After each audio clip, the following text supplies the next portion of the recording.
available for cuts, and they got to cut $1.6 billion out of that. It means greater cuts to higher education and health care as it stands now. The Eva Klein report proposes an approach that I want to go over with mitigating these cuts dictated by the budget rules. The foundation of this idea is that we have to have a commitment to predictability, commitment to a funding floor.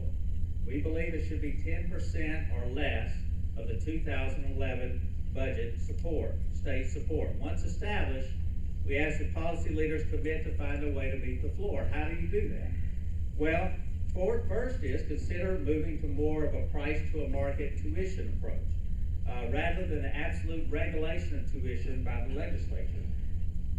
We're one of the few, if not the only state, that totally regulates tuition in the legislature. Tuition should be charged for all credit hours. Right now, it's maxed at 12 credit hours. Spread the pain more equitably. Right now, when times are good, we can add money anywhere in the budget. When times are bad, we subtract only in those places that we looked at that $2.6 billion can do. A lot of that's higher education and health care. So we ask that currently the governor and the legislature has autonomy to cut budgets of non-discretionary funding by 5%. Maybe we ought to increase that to 10% so that they can have more autonomy to make decisions. And to reevaluate budget items protected by statutes, take it all and look at it, explore the savings in Louisiana's employment and operating expense. So let's get out of resources, let's talk about reform issues. What about reform in higher education? We believe higher education reform is based on three things. It's accountability, it's autonomy, and it's access. Let me talk about accountability first. First, we have to have attention to making sure Louisiana's metrics or performance standards on which colleges and universities are going to be judged have to be right. The metrics should be applicable to the very role, scope, and missions of the universities and colleges. It sounds like a no-brainer, but let me give you an example. All of the talk so far, all the talk you hear has been about graduation rates and how that's the indicator of performance in Louisiana's colleges and universities. Now we build that on a national graduation rate. The national graduation rate is defined as graduates, students who begin college as a full-time freshman who graduate from the same institutions they started within 6 years.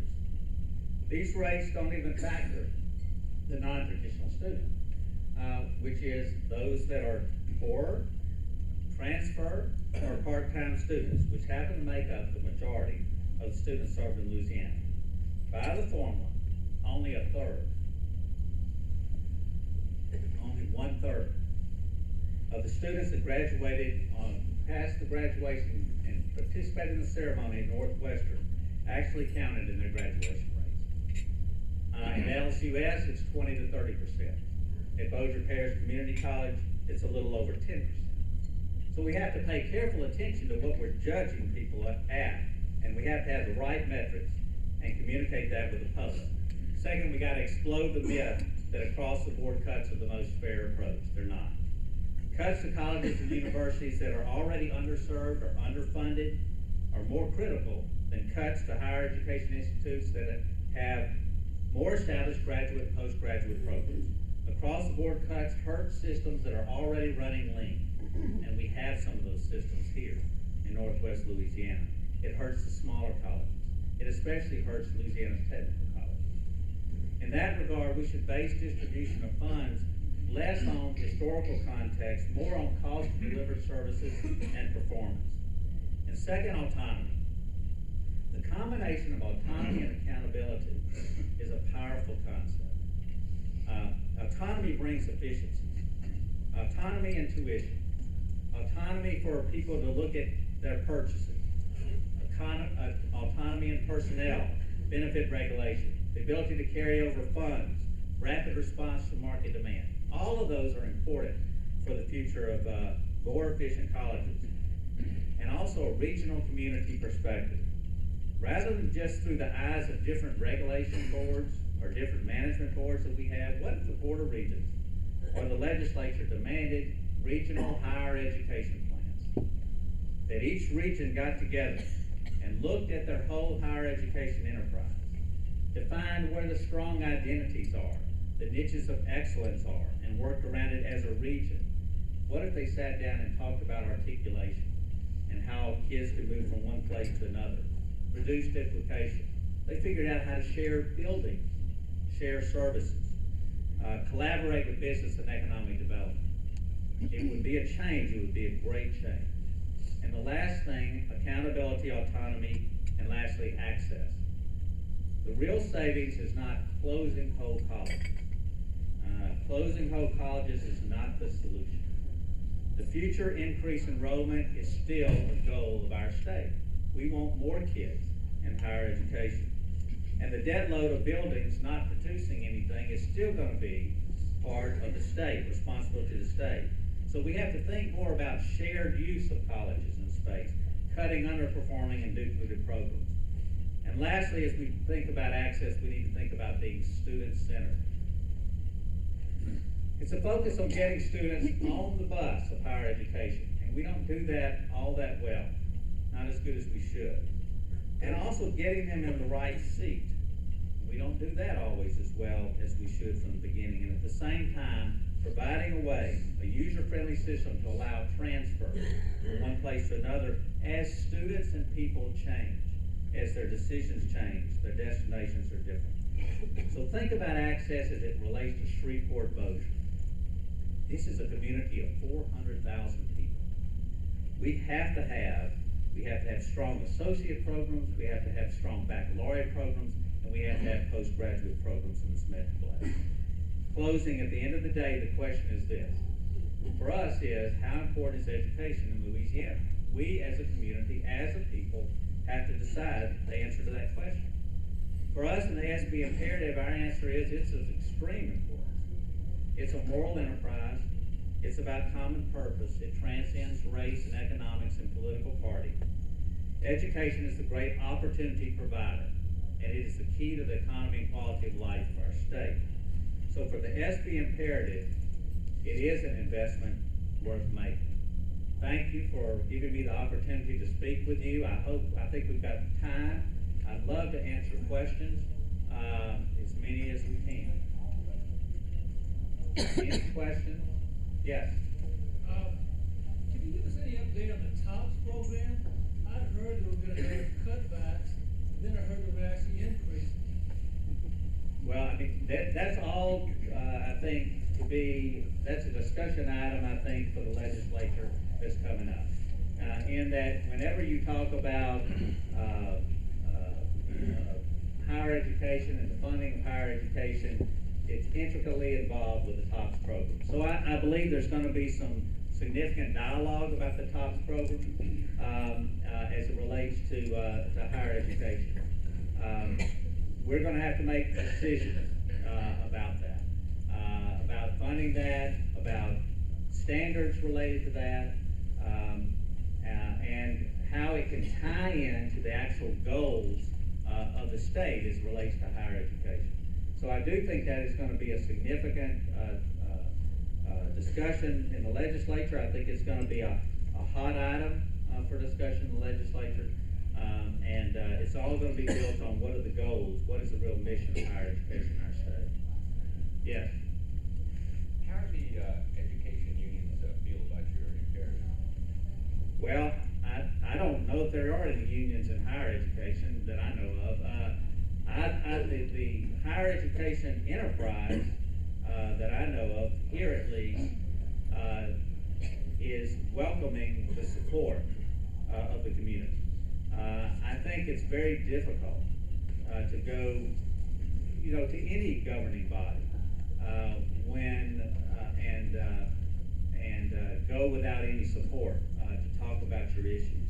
And I think they welcome the idea that a group of business people, predominantly business people, community leaders, are willing to go talk about the issues of higher education in the context of the importance to our state, the future of our state, the economy of our state, our quality of life.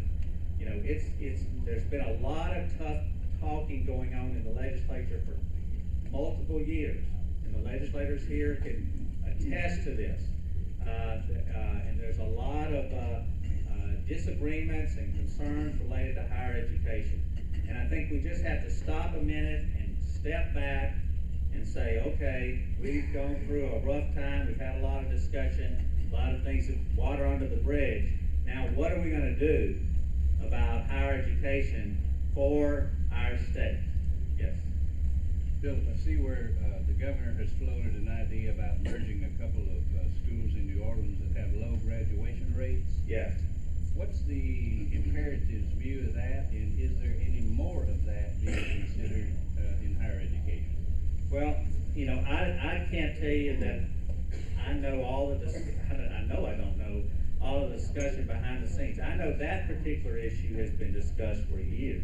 I mean, this is not a new issue. This is Southern and New Orleans and the University of New Orleans happen to be, I think, across the street almost from each other. Katrina came, they started discussing it, then they decided that it was best not to discuss it. I don't know all that happened, but it was just floated, the ideas floated, asking the legislature to think about it. And so I think there's going to be that discussion. Do I think there's going to be widespread mergers and things? I think that's all something you can, you know, that we can talk about. But really, we've got to look at savings by reducing the duplication of programs, reducing the program, and working together along those lines. I think the idea of regions coming together needs to happen. And we do it better because of CERT, I think, than other areas of the state, but we could still do it better. Where universities, colleges, community colleges get together and actually begin to talk about these issues that we're saying we want, okay, rather than merging. Yes. Bill, there's a lot of perceptions out there, and I thank you for explaining the whole idea of the graduation rate and helping us understand that. But one of the other perceptions out there is a lot of higher education dollars spent right now essentially taking freshmen and making them higher education eligible. Right. A lot of remedial work is being done. How accurate is that perception? Well, I think we all know, okay, that the way we had the system designed for higher education was it was beneficial to have bodies in the seats. It was all about money for bodies in the seats.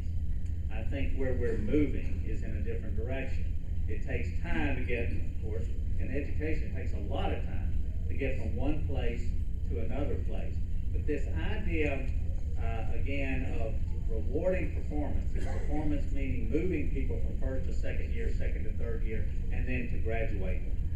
Things like beginning in community colleges, because that's the best place for a particular individual, okay? And giving them a chance to grow up and then go on. Having a wide open articulation that what they do in community colleges can be accepted by our public universities. These things are all kind of coming to bear now, and I think we're moving, my perspective is we're moving away from what was